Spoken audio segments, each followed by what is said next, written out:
평상시에 지금 이 시간에 깊이 이제 잘 시간이실 텐데, 이 특별 새벽 기도를 위해서 이렇게 잠을 깨우고 또 이렇게 나오셔서 감사를 드립니다. 이 시간에 주님께서 우리에게 말씀하여 주시고 또 기도에 응답해 주시고 또 많은 은혜를 주시기를 바랍니다. 우리가 이 새벽에 왜 나왔는가 이제 할 때 여러 가지 이제 이유가 있겠지만 신앙 회복을 위해서 나왔다고 볼 수 있습니다. 신앙이 어떤 겁니까? 오늘 말씀에 이제 근거에 보면 예수님이 우리보다 더 지혜롭고 더 능력이 많다 하는 것을 인정하는 것이라고 이제 할 수 있습니다. 학생이든지 또 IT 전문가든지 뭐 교사든지 음악가든지 사업가든지 올림픽에 출전한 선수든지 하나님이 나보다 더 지혜롭다, 더 잘하신다 하는 걸 인정하는 게 믿음입니다. 사람들이 이 교회 안에서는 예수님을 잘 믿는 것 같은데 이 세상에 나가면 이 믿음대로 살지 못하는 이유가 예수님이 나보다 잘 모른다는 거예요. 나보다 더 이렇게 잘하지 못하기 때문에 이 세상에 나가면 이렇게 믿음으로 이제 잘 살지 못하는 겁니다.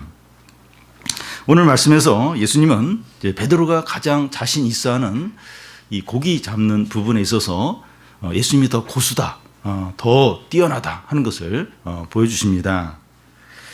오늘 말씀에 보면 그 예수께서 이 갈릴리 호수 근처에 계실 때 이 소문이 퍼져서 많은 사람들이 예수님께 나옵니다.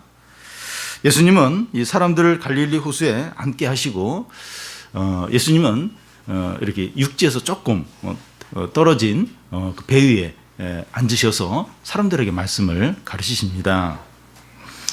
예수님이 이 말씀을 가르치기 위해서 이 타신 배가 시몬 베드로의 배였습니다. 시몬 베드로와 이제 그의 어떤 동업자인 요한과 야고보가 지난 밤에 이제 밤새도록 이제 고기를 이제 잡은 것입니다. 그러고 나서 이제 아침이 돼서 이제 그 그물을 이제 손질하고 있는 중이었습니다.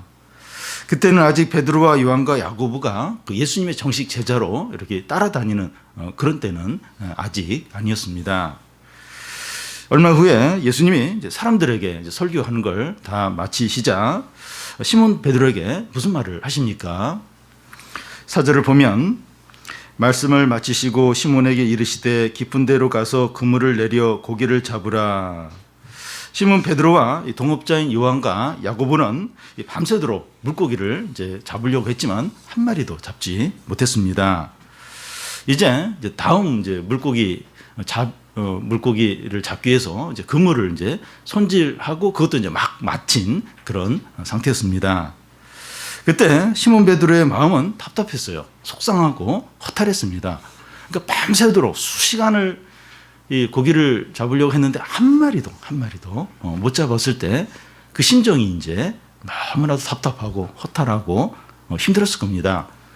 중요한 시험을 봤는데 성적이 최악으로 나왔을 때 그때 어떤 답답한 심정과 같았을 겁니다. 오늘 이 시간 우리가 이렇게 새벽에 나왔는데 우리 마음이 그럴 수 있어요. 이 중요한 일이 안 되고 이렇게 이 현실에서 좌절감을 느끼고 그러니까 너무 어려운 거예요. 이렇게 열심히 했는데 결과는 없고 이렇게 수입도 없고 또 결정도 안 되고 그래서 뭐 용은 많이 썼는데 아무것도 이제 거둔 것이 없는 결과가 없는 또 이렇게 더 이상 할 것도 없는 그런 답답함들, 절망감들, 어떤 실망감이 우리 마음에 있을 수 있습니다. 그때 예수님은 그 시몬 베드로에게 고기 잡으러 가자고 이제 말을 하는 겁니다. 그러니까 밤새도록 한 마리도 못 잡았는데, 그래서 이제 그물 손질하고 이제 다음에 이제 좀 잡아야겠다 이런 마음을 갖고 있는데 고기 잡으러 가자고 예수님이 또 말씀하는 겁니다. 그러시면서 이 깊은 데로 가서 그물을 던지라고 하는 겁니다. 그때 시각은 한낮이었어요. 한낮은 고기가 없습니다.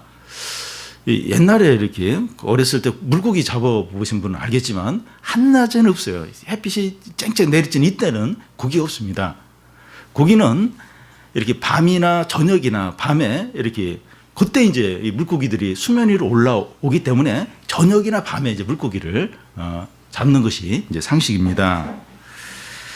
그리고 이 물고기는 깊은 곳에서 잡는 게 아니에요. 깊은 곳에 물고기는 없습니다. 그러니까 이 시간대로 그 고기 잡는 시간도 아니에요. 또 물고기를 잡는 장소도 이 어부들의 상식에 맞지 않습니다. 깊은 데 가서 그물을 던지라고 하고 한낮인데 뭐 물고기 잡으러 이제 가자고 하고 이게 뭐 상식, 고기 잡는 사람들의 상식에 안 맞는 그런 지금 요구를 예수님이 하고 계십니다. 시몬 베드로는 속으로 예수님은 물고기나 그 말씀이나 잘 전하시지 또 물고기 잡는 것까지 뭐 이래라 저래라 하실까 이런 생각이 들었을 겁니다. 그런데 베드로는 그 예수님의 말씀에 어떻게 반응을 합니까? 5절을 보면 시몬이 대답하여 이르되 선생님이여 우리가 밤이 새도록 수고하였으되 잡은 것이 없지만은 말씀에 의지하여 내가 그물을 내리리라 하고 베드로는 그 예수님이 자기에게 이제 하시는 말씀을 듣고 속으로 이런 생각을 했을 겁니다. 나는 갈릴리 호수에서 물고기 잡는 이 일을 20년 동안 한 베테랑인데 예수님은 이 목수 출신이 아닌가. 그리고 지난밤에 밤새도록 우리가 물고기를 잡았지만 한 마리도 잡지 못했는데 지금 상식도 맞지 않는 깊은 데 가서 지금 그물을 던지라. 지금 한낮인데 이제 이게 말이 되는가. 베드로는 사실 예수님의 말씀에 전혀 신뢰가 되지 않았고 의심과 불신이 가득했을 겁니다. 예수님의 말씀대로 하면 이 고기가 잡힐 거다. 이런 기대가 전혀 없었을 겁니다. 그런데 이 베드로는 어떻게 합니까? 이 5절 끝에 보면 말씀에 의지하여 그물을 내리리라. 말씀에 의지하여 이렇게 행하는 것이 굉장히 중요합니다. 내 마음에 동의가 안 돼요. 또 신뢰도 안 되고 기대도 안 되지만 말씀에 의지해서 해보겠다는 겁니다. 그럴 기분도 아니고 내 생각과 다르고 내 경험하고도 맞지 않지만 순종을 하겠다는 겁니다. 이런 자세가 우리에게 얼마나 필요한지 몰라요. 뭐 내 그런 기분도 아니에요. 뭐 그 동의도 안 돼요. 내 경험하고도 달라요. 내가 그렇게 해본 적도 없어요. 근데 이 말씀에 의지해서 한번 해보겠다, 순종하겠다. 이게 얼마나 중요한지 모릅니다. 가나운 잔치에서도 예수님의 모친 마리아가 이제 포도주가 떨어졌을 때 그 집 종들에게 무슨 말을 하는가 하면 예수님이 무슨 말씀을 하시는지 그대로 하라고 그렇게 말합니다. 나아만이 그 엘리사로부터 요단강에 몸을 7번 담그라는 말을 듣고 화를 내면서 이렇게 이렇게 가려고 할 때 이 나만의 종이 한번 말씀대로 해보라고 그렇게 합니다. 사렙다 가부가 가뭄이 끝날 때까지 통에 이 밀가루와 병에 기름이 떨어지지 않을 것이라는 엘리야의 이 말을 듣고 그 말대로 그 말씀대로 그대로 합니다. 이 모든 것들은 자기 생각과 경험과 맞지 않아요. 맞지 않는데 이 말씀을 의지해서 이렇게 행동을 하는 겁니다. 말씀에서 자기 생각하고 달라. 이 상황하고 전혀 안 맞는데 그냥 말씀에 의지해서 그냥 지금 순종을 하는 경우들입니다. 여러분, 이 우리의 경험과 상식대로 하면 예측이 됩니다. 내가 과거에 지금까지 해왔던 그런 경험들 또 사람들이 다 인정하는 상식대로 하면 이런 결과가 나오겠다 하면서 예측이 됩니다. 그런데 우리가 말씀을 의지해서 행동할 때는 예측이 안 돼요. 우리가 말씀에 의지해서 상식하고도 다르고 경험하고도 다르고 내 지금 느낌하고도 다른 그런 가운데서 말씀에 의지해서 이렇게 하면 예측이 안 돼요. 그래서 우리가 이렇게 말씀대로 잘 현실 가운데서 살지 못하는 이유가 이것 때문에 예측이 안 되니까 불안한 거예요. 최악의 결과가 나올 것 같으니까 이게 이제 이렇게 말씀대로 잘 살지 이제 못할 때가 많은 겁니다. 근데 시몬 베드로가 이 말씀에 의지해서 했을 때 어떤 일이 일어납니까? 6절 7절을 보면 그렇게 하니 고기를 잡는 것이 힘이 많아 그물이 끊어 찢어지는지라 이에 다른 배에 있는 동무들에게 손짓하여 와서 도와달라 하니 그들이 와서 2배 채움에 잠기게 되었더라. 그물이 찢어질 정도로 고기가 많이 잡혀서 그 옆에 있는 동업자인 요한과 야고보를 불러서 함께 이제 그물을 이제 올려 보니까 2배가 잠길 정도로 엄청나게 많은 고기가 잡혔습니다. 이것이 말씀에 순종했을 때 나타나는 일입니다. 9절 끝에 보면 모든 사람이 놀라고 모든 사람이 이 일을 보면 놀랬고, 또 10절 중간에 보면 야고보와 요한도 놀랐더라고 되었습니다. 여러분, 말씀에 순종할 때 놀라운 일이나 놀라움. 상식에도 안 맞고 경험도 그렇게 한 적도 없고 그런 느낌도 아니었는데, 이렇게 말씀에 순종했을 때 놀라운 일이 예측이 안 됐던 도저히 자신의 어떤 이렇게 그 그림이 없었던 그런 놀라운 일이 일어납니다. 가나운인 잔치에서도 예수님의 말씀대로 항아리에 물을 붓고 그 물을 떠서 연회장에게 갖다 주자 연회장이 놀래요. 어떻게 이런 최상급 포도주를 갖고 왔냐고 놀라면서 그걸 바라보고, 나만이 종의 설득으로 엘리사의 말대로 요단강에 몸을 7번 담궜더니 놀랍게 문둥병이 깨끗하게 나왔습니다. 놀랍게 병이 나았고, 사렙다 가부가 엘리야의 말대로 빵을 이렇게 만들어서 갖다 주었더니 기근이 끝날 때까지 놀랍게 통의 밀가루와 병의 기름이 마르지 않았습니다. 여러분, 하나님 말씀에 순종하는 자만이 놀라운 일을 경험합니다. 이건 내 경험에도 맞지 않고 내 지금 감정도 그렇지도 않고 상식에도 맞지 않고, 그래서 상식적으로 그런 분들이 많이 있어요. 이게 교회 다니고 예수님 믿는다고 하는데 말씀대로 안 살아요. 상식대로, 자기 느낌대로, 경험대로. 그 사람은 항상 이제 그런 어떤 상식적인 일만 일어나는 겁니다.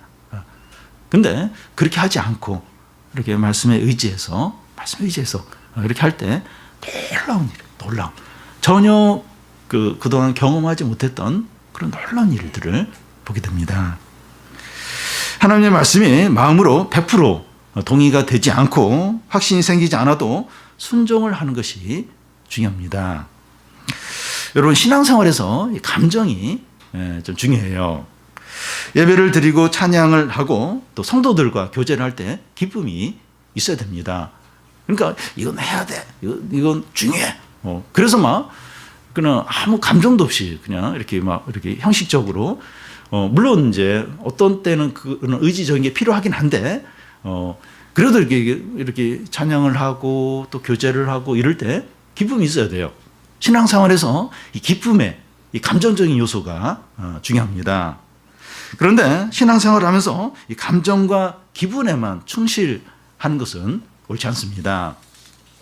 이 우울증 기질이 있거나 상처가 많거나 이 정서적으로 불안한 사람은 자꾸 깊은 어떤 수렁에 이렇게 자기 문제, 감정에 확 이제 빠지는 경우가 많습니다.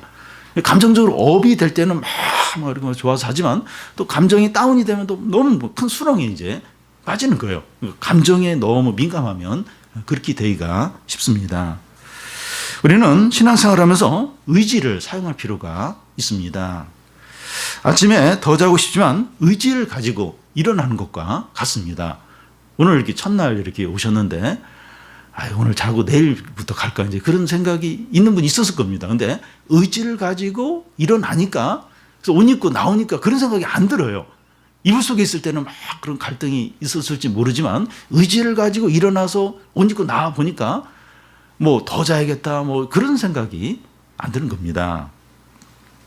그래서 우리의 감정과 느낌이 어떠하든지 의지를 가지고 말씀에 따라서 살려고 해야 됩니다. 감정이 중요해요. 이렇게 기분도 좋고 막 그런 마음이, 좋은 마음이, 이제 그게 중요한데 그런 마음이 안 들더라도 이렇게 말씀에 의지해서 사는 게 얼마나 필요한지 물읍니다. 이렇게 하는 것이 하나님의 놀라운 은혜와 능력과 영광을 경험하는 길입니다.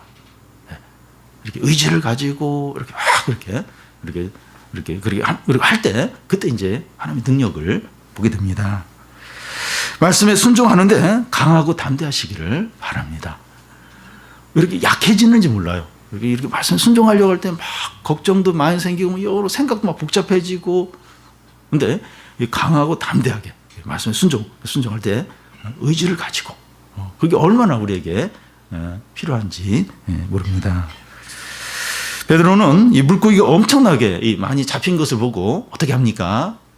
8절을 보면 시몬 베드로가 이를 보고 예수의 무릎 앞에 엎드려 이르되 주여 나를 떠나소서 나는 죄인이로소이다 하니, 이 베드로의 반응은 의외라는 생각이 들 수 있습니다. 야, 신난다. 예수님 대단하시네요. 이 물고기가 몇 마리나 될까? 흥분하면서 기뻐할 수도 있었습니다. 그런데 베드로는 전혀 다른 반응을 보이고 있습니다.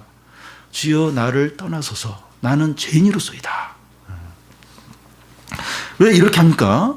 베드로는 이 물고기를 많이 잡은 것을 통해서 하나님의 영광과 능력과 거룩함을 느끼는 겁니다. 지금 자기가 하나님 앞에 서 있다. 이걸 강하게 느끼는 겁니다. 그러니까 물고기 잡히기 전에도 뭐 예수님은 뭐 이렇게 하나님의 아들이시겠지, 뭐 아들이다, 뭐 이런 걸 느꼈는지 모르는데 그 말씀대로 했을 때 엄청난 이 고기가 잡히는 걸 보면서 내가 지금 이 거룩하고 이 능력의 영광의 하나님 앞에 서 있구나. 이걸 강하게 느끼는 겁니다. 그래서 주님 제발 떠나 주십시오. 제가 두려움과 죄책감으로 견딜 수가 없습니다. 이제 하는 겁니다. 여러분, 우리가 이 하나님을 느끼고 하나님의 살아계심을 경험할 때 이런 식으로 반응을 하게 됩니다. 우리는 예배 가운데서 또 기도할 때나 찬양을 느낄 때 하나님을 이렇게 느낄 수 있고, 또 기도 응답이나 또 기도 응답으로 또 불가능한 그런 일들이 딱 현실 가운데서 이루어지는 걸 볼 때 하나님을 경험을 하게 됩니다. 하나님을 경험하는 것이 은혜 받는 겁니다. 우리가 이제 은혜 받는다 할 때 기분이 막 좋아지고 좋은 일이 생기고 이런 것을 말하는 것이 아니라 하나님을 경험하는 게 은혜를 받는 겁니다. 아, 내가 은혜 받았다. 하나님을 내가 경험했다 하는 거죠. 우리가 은혜를 받는 것이 왜 필요한가 하면 이럴 때 이제 흔들리던 신앙이 딱 이렇게 안정이 되고 신앙이 한 단계 점프를 해요. 그리고 그동안 반복했던 어떤 죄의 습관들을 끊게 되게 됩니다. 우리가 은혜를 받아야 이제 미워하던 사람도 용서하고 또 고난 가운데서도 인내를 하고 불평을 하는 게 아니라 인내를 하게 되고 항상 기쁨 가운데 지내게 됩니다. 그래서 우리에게 이 하나님을 경험하는, 그러니까 이 어려움도 해결되고 또 이렇게 좋은 일이 생기고 이제 그런 것도 필요한데 사실 그런 일을 통해서 이 하나님을 경험하는, 그래서 은혜를 받는 이게 얼마나 우리에게 필요한지 모릅니다. 이게 그동안 안 됐던 걸 확 뛰어넘게 돼요. 다 힘든 가운데서도 인내하면서 감사하게 되고 도저히 사랑하지 못했던 거 미워하던 또 그 관계가 참 안 좋았던 그런 사람과의 관계가 이제 회복이 되게 됩니다. 예수님은 이 베드로의 이런 반응에 이제 어떻게 하십니까?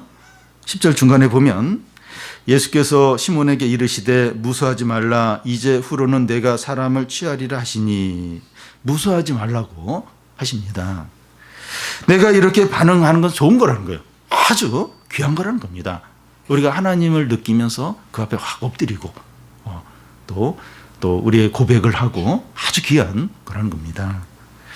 이제부터는 이 고기를 잡는 것이 아니라 사람을 이제 얻게 된다는 겁니다. 이제 나와 함께 사람들을 전도하고 사람들을 살리는 그런 일을 하자 하십니다. 그러자 베드로와 요한과 야고보가 어떻게 합니까?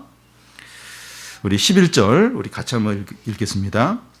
그들이 베드로를 육지에 대고 모든 것을 버려두고 예수를 따르니라.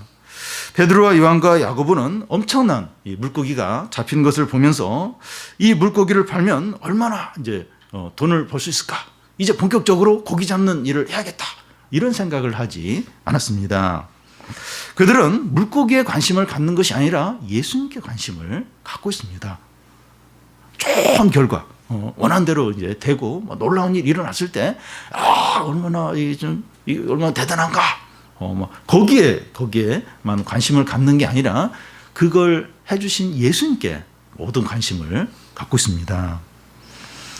예수님을 전심으로 쫓는 겁니다. 먹고 사는 문제와 미래를 예수님께 다 맡깁니다. 이제 금을 배 다 버려두고 예수님을 쫓는 거예요. 이제 미래와 먹고 사는 문제, 이제 하나님께 다 이제 맡기겠다는 겁니다. 이제 하나님 뜻대로 살겠다는 겁니다. 이게 이제 은혜를 받았을 때 이제 이런 일이 일어납니다. 우리가 은혜를 받기 전, 하나님을 경험하기 전까지는 그 문제에 이렇게 집착을 합니다. 거기에 사로잡혀 있어요. 함몰이 되어 있어요. 근데 이렇게 은혜를 받고 하나님을 경험한 이후에 이제 주님을 전심으로 쫓고 또 먹고 사는 문제, 우리 중요한 문제를 하나님께 맡기고 이제 하나님 뜻대로 이제 살게 되는 겁니다. 이런 모든 은혜가 어디서부터 시작이 됐습니까? 말씀을 의지하여 순종하는 것에서부터 시작이 되었습니다.